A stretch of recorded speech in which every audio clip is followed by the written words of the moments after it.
공중보건입니다, 여러분. 자, 공중보건에서는 자, 먼저 첫 번째 가정방문이라는 거를 우리가 보건, 건강을 보호 증진하기 위해서 하는 것 중에서 가장 중요한 지역사회 간호에서 중요한 게 가정방문이 들어간다 그랬어요. 그럼 이때 가정방문은 가장 효과가 좋다 그랬죠. 가장 효과가 좋다는 거. 그럼 이때 가정방문을 하는 순서가 있다. 그죠? 순서가 있다. 그럼 순서를 내 마음대로 보건간호사가 마음대로 정하는 게 아니고 어떤 매뉴얼을 따라야 되는 거죠. 그럼 그 매뉴얼에서 개인이 있고 어떤 곳에서는 집단적으로 사람들이 여러 명이 있어. 그럼 당연히 니은부터 보겠습니다. 어느 집부터 가야 되는 거요? 집단을 먼저 가는 거죠. 왜? 한 사람 있는 거랑 여러 사람 있는 거랑 우리가 사람을 구할 때도 다르지 않습니까? 똑같이 집단을 먼저 가고, 그 다음에 만성질환이 있고 급성이 있다면 만성질환은 금방 낫는 게 아니잖아요. 내가 오늘 갔다고 해서 효과가 빠락 나타나는 게 아니잖아요. 그래서 급성질환을 먼저 가겠습니다. 되셨습니까? 자, 그 다음 세 번째 조심하세요. 전염성 환자가 있고 비전염성 환자가 있어요. 그럼 어느 집을 먼저 간다?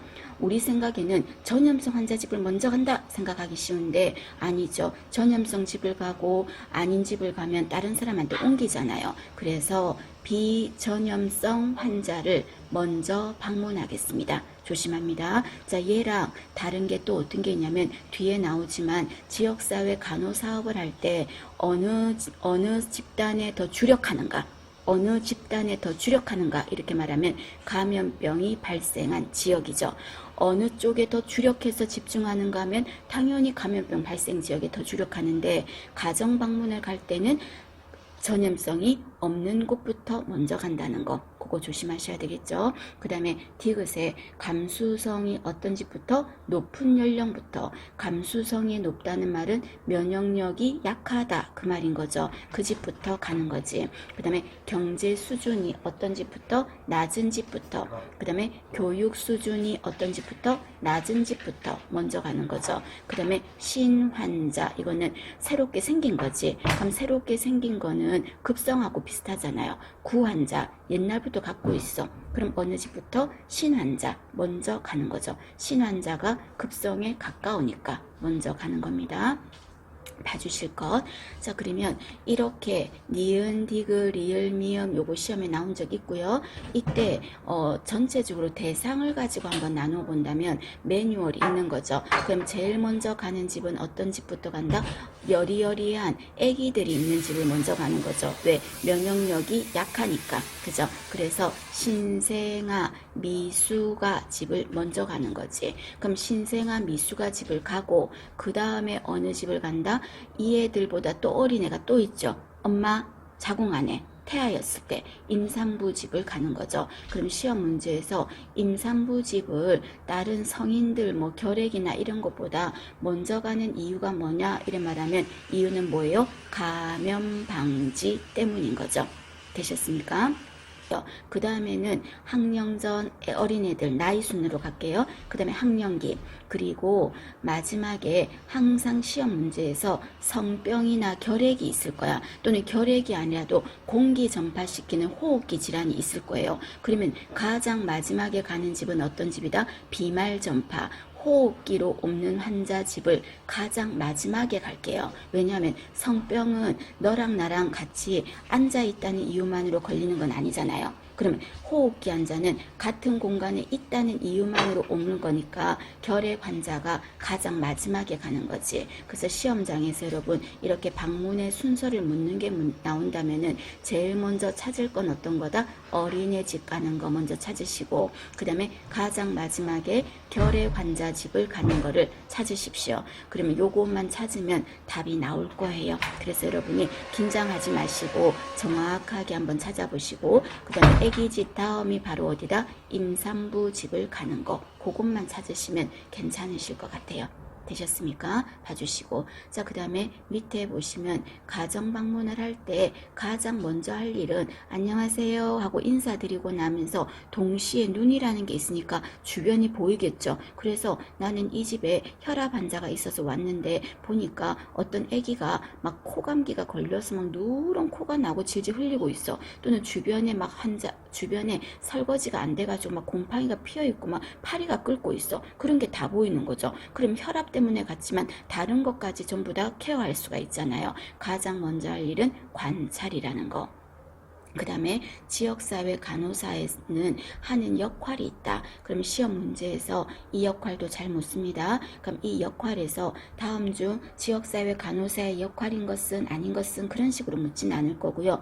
어떠한 사례를 말할 거야. 어떤 사례를 말하면서 이거는 지역사회 간호사의 역할 중에서 어떤 사례에 속하는가 이런 식으로 물을 것 같아요. 그럼 먼저 조정자라는 거 있죠. 여러분 조정이라는 말은 어떤 말이었냐면 뭔가 공동의 목표를 위해 가지고요. 이쪽 의견도 들어보고 저쪽 의견도 들어봐서 어떤 목표를 달성시키기 위해서 뭔가 전체적으로 통합하는 거 있죠. 그걸 조정이라 그래. 그래서 여러분 간호조무사 의견도 들어보고 간호사 의견도 들어봐서 그네들이 함께 협동해서 목표를 이루게 중간에서 수간호사가 조정을 하는 거 이런 거를 조정자라고 합니다. 그래서 조정자는 어떤 목표를 위해서 의사소통을 조율하고 뭐 이런 얘기가 나오면 조정자로서의 역할이에요. 그 다음에 2번은 외울 거 없지. 간호를 직접 주는 거, 혈압 재주고 혈당 검사해주고 케어하는 거니까. 그죠? 그러면 세 번째 중요하죠. 대변자, 옹호자입니다. 자, 대변자, 다른 말로 옹호자는 우리가 청와대 대변인 이런 말 하잖아요. 청와대를 대신해서 말해주는 거잖아요. 그럼 대변자, 옹호자는 어떤 권리를 찾을 수 있게 다른 사람의 입장에서, 여기서 키워드는 다른 사람의 입장에서 의견을 제시해 주는 거예요. 그래서 예를 말하죠. 어떤 독거노인이 기초수급이 이 노인이 안 되면 될 사람이 우리나라에 없다 싶은데 정말 아이러니하게도 이 노인은 기초수급 대상에서 빠진 거야. 그럼 얼마나 안 됐어. 그죠? 몰라서 지금 기초수급을 못 받고 있으니까. 그럼 그 어르신을 대신해서 내가 도와주는 거죠. 그런 거 뭐다? 그 어르신을 대신해서 내가 수급자가 되게 도와주는 거. 이런 거를 뭐라고 한다? 대변자, 옹호자라고 합니다. 되셨습니까? 자, 그 다음에 4번 상담자, 뭐 외울 건 없겠죠? 그 다음에 5번에 변화 촉진자, 요것도 하나 알아두십니다. 자, 변화 촉진자라는 거는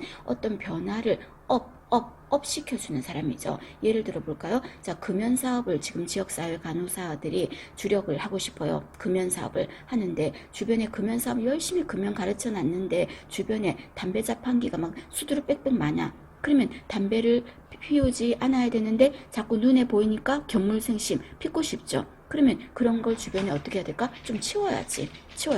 그 다음에 또 담배 피는 거를 전부 다 벽에다 주변에다가 금연이라고 벽불을 붙여놔봐. 금연이라고 글자를 A4지에 크게 해가지고 막 붙여놔봐. 그러면 피고 싶다가도 어때요? 금연인 구역이 천주로 있으니까 잘 안 피겠죠. 이런 식으로 주변의 환경을 뭔가 변화를 주기 위한 활동에 도움이 되게 만들어 두는 거. 그거를 뭐라고 한다? 변화 촉진자로서의 역할인 거죠. 그래서 금연의 동기를 부여하고 금연 환경을 조성하고 이런 게 변화 촉진자로서의 역할입니다.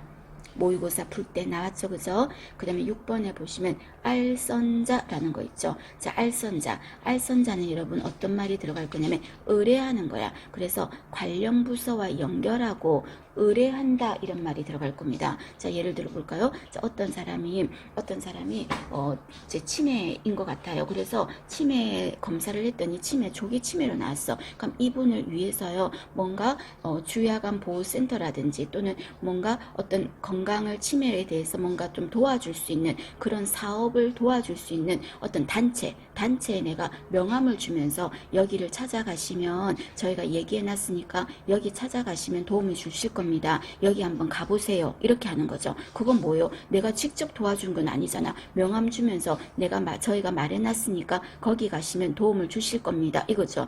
연결해 주잖아. 의뢰하잖아. 이런 거를 뭐라고 합니까? 알선자라고 합니다. 그래서 여기에서 여러분들은 지역사회 간호사의 역할 중에서 대변자, 변화 촉진자, 알선자, 그거 세 개 구별하시고, 조정자는 공동의 목표를 위해서 의사소통을 돕고, 이런 거는 조정자로서의 역할입니다. 되시겠습니까? 그렇게 정리하시면 됩니다. 자, 그 다음에 밑에 보시면 우리가 보건의료자원이라고 돼 있어요. 자, 보건의료자원은 여러분 지금 요 안에 가로에 지금 답 적고 계신 거죠? 중간중간에 끼워 넣으셔야 됩니다. 자, 보건의료자원이에요. 자, 보건의료자원은 건강을 보호 증진하기 위해서 필요한 자원이 있겠죠. 그러면 건강을 보호 증진하려는데 간호사가 없어. 그러면 간호사가 없으면 뭐 간호를 제공하는 걸 못 하잖아요. 당연히 그곳에 직원들이 있어야 되겠죠. 그런 사람들은 뭐라 그래? 인적 자원이라고 하죠. 사람이 있어야지. 사람만큼 귀한 자원이 어디 있겠어요? 인적 자원이라는 게 있죠. 인력이 필요한 거죠. 그 다음에 인력만 있으면 되나? 아니죠. 인력은 있는데 어떤 검사를 하려면 시설도 없고 장비도 없고 또 그 사업을 하려면 돈이 필요한데 돈이 없어. 그러면 아무리 인력 자원이 있어도 안 되겠죠. 이렇게 시설이나 장비나 예산 이런 것도 뭐다? 자원이에요. 그럼 이런 자원은 뭐라고 합니까? 적으셔야 되겠죠. 물적 자원이라고 합니다. 물적 자원. 그래서 시설, 장비, 예산 이런 거는 물적 자원이에요. 되셨어요? 자, 그 다음에 우리가 가진 지식 있죠. 또는 의료 기술이 있죠. 기술. 그런 거는 전부 다 뭐다? 지적 자원이라고 합니다. 그래서 지식이라든지 기술이라든지 이런 거는 적으셔요. 지적 자원이라고 하겠습니다. 그래서 자원에는 인력, 인적 자원, 시설, 장비, 예산, 물적 자원, 지식이나 기술, 지적 자원 이렇게 있다. 봐주시고, 자, 그 다음에 이번에는 자, 기생충 질환에 대해서 한번 언급을 해볼게요. 자, 기생충 질환에서 먼저 소고기, 덜 익은 소고기를 먹었을 때 우리가 걸리는 기생충 질환이 무구조충, 민촌충증이라고 했죠. 갈고리가 없어서. 그러니까 이거를 외우실 때 소고기 무구, 소고기 무구이라고 외웠죠. 무구조충. 그 다음 이번에는 돼육. 자, 덜 익은 돼지고기를 먹었을 때 걸릴 수 있는 기생충 질환은 유구조충. 이때 유구는 갈고리가 있다 그 말이었죠. 다른 말로 갈고리 촌충이라고 했습니다. 간단해. 그죠? 소고기, 무구조충, 돼지고기, 유구조충 그렇게 하시고, 그 다음에 세 번째 십이지장충 반드시 아셔야 되겠죠. 십이지장충은 제가 지난 시간에 뭐라고 했습니까? 구충증이라고 했죠. 이거는 어떤 식으로 간다? 대부분 다른 모든 기생충 질환은 입으로 감염돼요. 야채 같은 거를 그냥 먹었다든지 소고기를 그냥 입으로 먹었다든지 이런 식으로 해서 그저 걸리는 거잖아. 그런데 십이지장충, 구충은 어떤 특징이 있다? 피부를 뚫고도 들어올 수 있다 그랬죠. 그거를 좀 어렵게 말해서 경피감염이라고 했습니다. 피부를 경로로 해서 감염이 된다 이 말이죠. 그럼 피부를 뚫고 들어온다는 소리네. 그래서 오염된 흙이를 맨발로 다니면 안 된다 이런 말이 나오면 어떤 질환이죠? 십이지장충인 거죠. 적으셔야 되겠죠. 또는 다른 말로 구충증이라고 하죠. 적어두세요.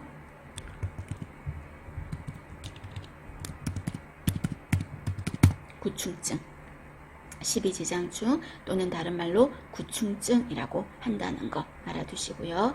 자, 그 다음에 4번에 보시면 요충, 그래서 맨발로 하면 안 되니까 장화 같은 거 신도록 하고 이렇게 나오겠죠.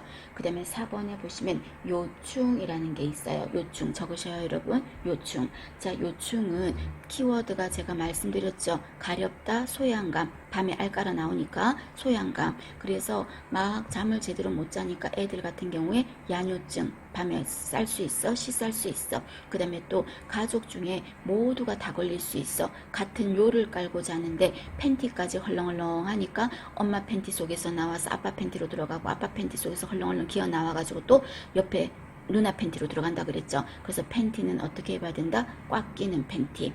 그 다음에 한 사람이 같은 요를 깔고 자니까 한 사람이 걸리면 다 걸려. 그래서 집단 구충제. 그리고 너무 항문이 가려우니까 막 긁겠지. 긁었을 때 손톱에 또 끼는데 또 그걸 또 쪽쪽쪽 빨아먹으면 안 되겠지 애들이. 옛날 애들은. 그죠? 그래서 손톱은 짧게 짧게 해주고 손 깨끗하게 씻고 그다음 이게 요충인지 아닌지 좀 알아보고 싶어요. 채취해야 되겠지. 근데 워낙 가느니까 똥구멍에서 이렇게 애들 똥구멍에서 쏙 나오는데 그 손으로 찝으면 찝어지지도 않아. 그럼 어떻게 할까요? 스카치 테이프로 찍찍이 떼듯이 그죠? 찍찍 붙이는 거죠. 그게 바로 스카치 테이프 도말법이라고 있습니다. 이 모든 게 무엇과 관련된 질환이다? 요충이죠.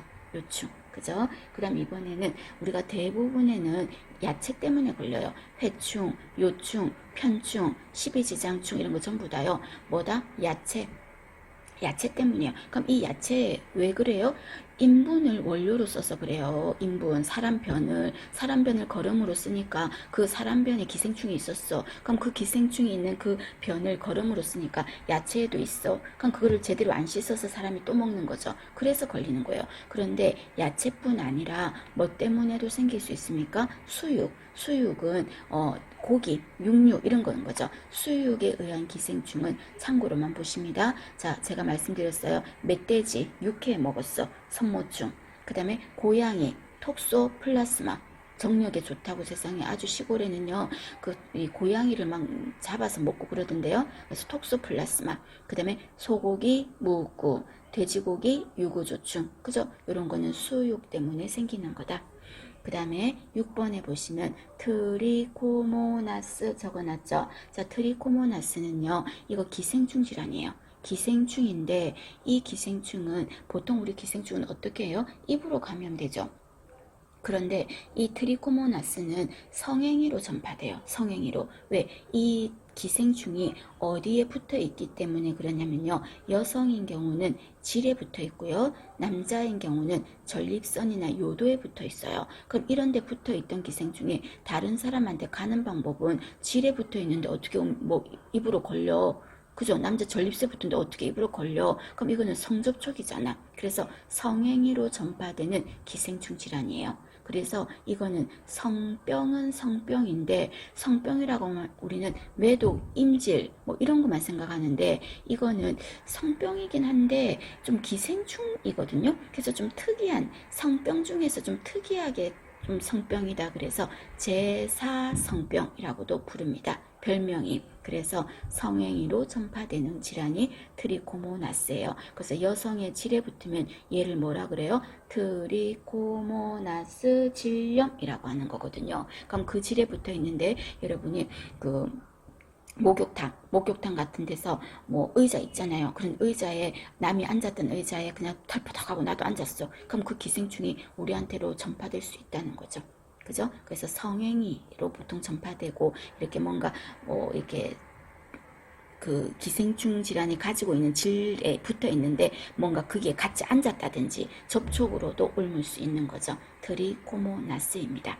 하나 더 알아두시고요. 자, 그 다음에 위로 옆에 밑에 보시면 중간숙주라는 말 있죠. 여러분 밑으로 보시면 중간숙주. 자, 중간숙주는 여러분 어떤 거다? 처음에 머무는 장소, 두 번째 머무는 장소 그 말이죠. 자세하게는 이제 못합니다. 간 디스토마는 기생충인데 어떤 걸로 옮아요? 처음에는 얘가 기생충알이 어디로 들어가요? 이사하는 장소가 쇠우렁이 몸으로 들어가죠. 쇠우렁이가 먹었으니까.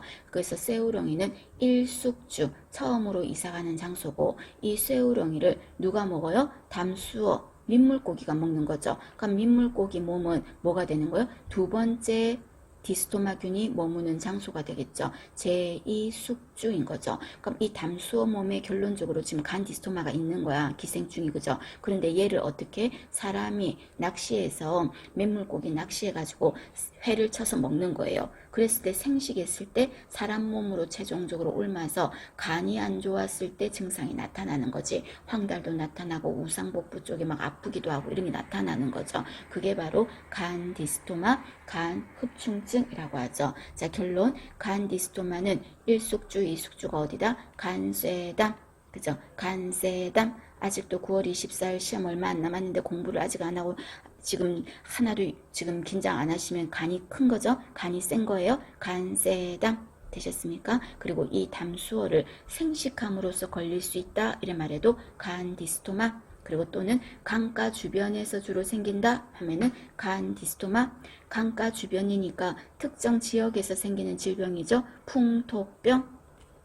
전부 다 같이 연상하십시오. 그 다음 이번에는 폐다참이라고 했죠. 자, 폐다참 이거는 뭐였다? 폐디스토마는 처음에 들어가서 사는 장소가 어디로 슉 이사를 간다? 다슬기 몸으로 간다. 그래서 다슬기 몸이 일숙주가 되는 거고, 이 다슬기를 누가 먹는다? 개나 가재가 먹더라. 그래서 개나 가재 몸이 두 번째 머무는 장소 이숙주가 되더라 이 말이에요. 그래서 폐다참이라고 하는 거고, 이때 개나 가재 몸에 폐디스토마 기생충이 있는데 이 개나 가재를 사람이 생식해서 먹는 거예요. 그랬을 때 사람 몸에 들어와서 꼭 폐가 안 좋았을 때 특히 결핵 같은 증상이 나타나는 거죠. 기침도 하고 객담도 있고 객결도 하고 흉통도 있고 호흡도 힘들고 이런 증상이 나타나는 게 폐디스토마 폐흡충증이라고 합니다. 참고로 여러분 외울 건 없습니다. 폐디스토마 치료제가 비치오놀이라는 게 있어요. 참고로만 하시면 됩니다. 요거 두 개는 알아두실 거. 그 다음에 중간에 모기가 중간 역할하는 거 있죠. 모기가 매개하는 질환. 모기가 중간 역할을 한다는 거예요. 매개한다는 겁니다. 그럼 어떤 거 있어? 황열, 여러분 당연히 기억해야 되겠죠. 댕기열, 그리고 말라리아, 일본내염, 사상충, 직학. 그래서 황열, 댕기열, 말라리아, 일본내염, 사상충, 직학 이런 것 등이 모기가 매개하는 질환이다. 그 다음에 밑에 내려가셔서요. 쥐가 중간 역할하는 거 한번 볼까요? 쥐가. 그래서 쥐가 중간 역할을 하는 거는 어떤 질환이 있습니까? 쥐, 빠르지. 쥐꼬리 여러분 보셨어? 옛날에 우리 어릴 때 쥐꼬리는 샥 하고 엄청 빨리 도망가잖아요. 그래서 패스트, 빠르다. 패스트. 쥐가 패스트. 패스트 하면 쥐가 옮겨요. 그 다음에 또 발진열, 쥐벼룩 이런 거거든요. 발진열, 발진티푸스. 그 다음에 또 신증후군 출혈열, 이거 유행성 출혈열이라고 합니다. 참고로만 하십시오 여러분. 그 다음에 쯔쯔가무시증 있죠. 쯔쯔쯔쯔쯔쯔 이거는 중간에 쥐가 매개합니다. 쥐가 매개하고 또는 찐득이 이런 거 쯔쯔쯔쯔 찐득찐득찐득찐득 찐득이 떠올리시면 돼요. 그 다음에 또 렙토스피라증 하는 거 있죠. 요런 거 전부 다 쥐가 중간 역할을 하겠습니다. 한번 눈여겨보시고요. 그 다음에 여러분 병원체가 세균도 있고 바이러스도 있죠. 옮기는 게. 근데 세균도 아니고 바이러스도 아니고 덜 진화된 세균 같은 게 뭐냐면요. 리케차라는 게 있어요. 단세포 생물 리케차. 이 리케차가 병원체인 게 있어. 그러면 세균, 바이러스 그게 더 중요한데 참고로 리케차는 간단하니까 하나 적어놨어요. 리케차 때문에 생기는 건 어떤 거다? 쯔쯔 가무시증. 아까 쯔쯔 발진티푸스 발진열 쥐라 그랬는데 그거는 리케차가 병원체인데 옮기는 녀석이 쥐라는 거고 병원체 자체는 누구다? 리케차예요. 단세포 생물. 그래서 얘가 옮기는 게 대표적으로 쯔쯔, 그 다음에 발진티푸스 발진열. 이거를 누가 중간에 막 전파시키는 걸 도와준다? 쥐. 그 말입니다. 되셨습니까? 참고로 봐주시면 됩니다. 그 다음에 밑으로 보시면 자 우리가 시험 문제에서 참 많이 빈도 높게 물었던 게 어떤 거냐면요. 다음 중 세균성 질환인 것은 감염병인 것은 또는 바이러스 때문인 것은 이런 거 많이 물었거든요. 그러면 세균 따로 바이러스 따로 외우면 막 짬뽕이 돼서 정신이 없어. 그래서 저라면요. 바이러스를 외운다고 제가 거듭 말씀드렸죠. 바이러스를 땡실하게 외워. 리케차는 간단하니까 쯔쯔 발진 그거밖에 없었어요. 나머지 모르겠다 싶으면 세균으로 집어넣으면 돼요. 근데 바이러스를 정확하게 알아야 세균으로 넣든지 말든지 하죠. 그러면 바이러스성 감염병은 어떤 게 있냐라는 겁니다. 바이러스. 자, 뭐가 들어간다? 홍유풍 들어가는 거죠. 그래서 제가 외울 때 홍역 바이러스, 유행성 이하선염 바이러스, 풍진 바이러스 붙여버리랬잖아요. 그래서 홍유풍 바이러스, 수두 바이러스, 일본내염 바이러스, 광견병 바이러스, A형, B형, C형 모든 간염 바이러스, 소아마비 다른 말로 폴리오 바이러스, 인플루엔자 바이러스. 그 다음에 이거 뭐더라? HIV 이거 뭐더라? V가 붙었잖아요. V가 붙었으니까 바이러스네. 그럼 이거는 뭐죠? 인체 면역 결핍 바이러스. 이거에 감염되면 뭔데요? 에이즈. 인체 면역 결핍 바이러스. 그 다음에 또 HPV 적혀 있네요. V니까 바이러스 맞네. HPV 이거는 뭐더라? 이거는 사람 유두종 바이러스. 사람 유두종 바이러스. 그죠? 이거에 감염되면 여성에게는 자궁경부암을 유발한다고 했죠. 전부 다 바이러스입니다. 되셨습니까? 바이러스 봐주십니다. 그리고 하나 더 여기다 적는다면 우리가 수족구 이런 것도 바이러스예요. 수족구, 콕사키 바이러스 이런 거거든요. 수족구 바이러스 참고로만 하세요. 자, 나머지 중요하니까 알아두십니다. 전체적으로 봐주실 거. 바이러스성 감염병 알아두세요. 디프테리아는 뭘 고민해요, 여러분? 세균. 그죠? 디프테리아 균인 거죠. 매도 균이죠. 파상풍 말 안 했잖아. 균인 거죠. 그죠? 균인 거죠. 결의 균인 거죠. 그래서 바이러스성 감염병 알아두십니다. 자, 그 다음에 우리가 면역에서 여러분, 면역에서 예방접종을 통해서 면역을 얻는 걸 뭐라고 그랬습니까? 인공 능동 면역이라고 그랬어요. 예방접종을 통해서 얻는 거. 그럼 이때 예방접종을 통해서 얻는다는 말은요, 몸에다가 이물질을 집어넣어 주는 거예요. 항원을 넣어줘서 이겨내게 하겠다는 겁니다. 그러면 항원 어떤 걸 집어넣는데요? 생균 넣을 수도 있고요. 또는 사균, 꾸들꾸들 말린 사균 넣을 수도 있고요. 또 어떤 것도 넣을 수 있다? 톡소이드라는 거를 넣을 수도 있어요. 자, 이런 거를 주입해서 이겨내게 하는 거를 인공 능동 면역이라고 그랬어요. 그럼 이때 생균을 넣을 수도 있고 사균을 넣을 수도 있고 톡소이드를 넣을 수도 있겠는데 지금 밑에는 생균 백신을 적어놨죠. 그래서 이것도 마찬가지로 바이러스 세균처럼 하나만 알아놔. 하나만. 사균을 외우시려면 사균을 외우시고 생균을 하려면 생균을 외우시고. 왜? 톡소이드 이거는요. 어떤 것 때문에 생긴다? 톡소이드는 파상풍 그리고 디프테리아 요거예요. 톡소이드. 이 톡소이드 자체도 뭐다 여러분? 이것도 항원이에요. 독소를 약하게 만든 거긴 하지만 이것도 마찬가지로 항원이 되겠습니다.